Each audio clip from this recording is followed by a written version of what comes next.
কিন্তু সূর্য একমাত্র নক্ষত্র নয়, বিষয়টি আমাদের জন্য গুরুত্বপূর্ণ।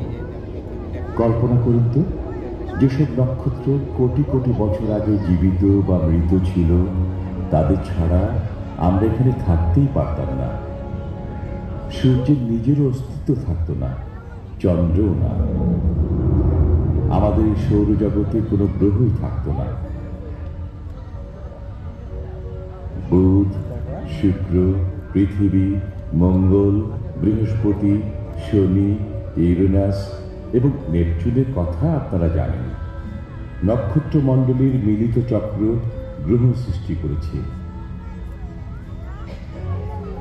নক্ষত্রগুলোকে মিটি মিটি আলোকবিন্দু মনে হয়। মখমলের মতো অন্ধকার আকাশে ওরা জ্বলে, কিন্তু আসলে সেগুলো খুব উত্তপ্ত গ্যাসের ঘূর্ণায়মান গোলা, যা প্রাকৃতিকভাবে সৃষ্টি হয়। খোলা চোখে পৃথিবী থেকে যদি আমরা মাত্র কয়েক হাজার নক্ষত্র দেখতে পাই, কিন্তু এর বাইরেও অনেক তারকা রয়েছে।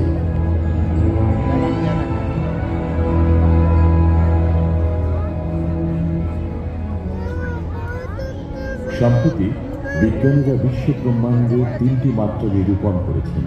তারা আমাদের নিজস্ব ছায়াপথ সৌরজগতে শত কোটি নক্ষত্র দেখার সুযোগ করে দিয়েছেন। সৌরজগতের নিচেই বিশ্ব ব্রহ্মাণ্ড। আমাদের চারপাশে যা দেখা যায়, তার জন্য নক্ষত্রগুলোর কি কোনো ভূমিকা আছে? আমি জায়েদ ইকবাল, আপনাদের সাথে থেকে এই নক্ষত্র ভ্রমণে খুঁজে দেখব।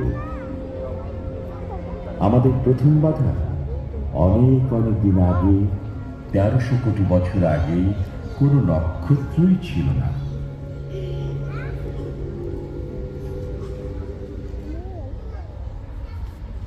কেবল ঘন পদার্থের অদৃশ্য কোনো বস্তু ছিল, এবং এর মধ্যে ছিল হাইড্রোজেন ও হিলিয়াম গ্যাস। ঘন বস্তুর মধ্যাকর্ষণের মধ্যে এই গ্যাস সঞ্চিত হয়ে প্রথম তারাগুলো সৃষ্টি হয়।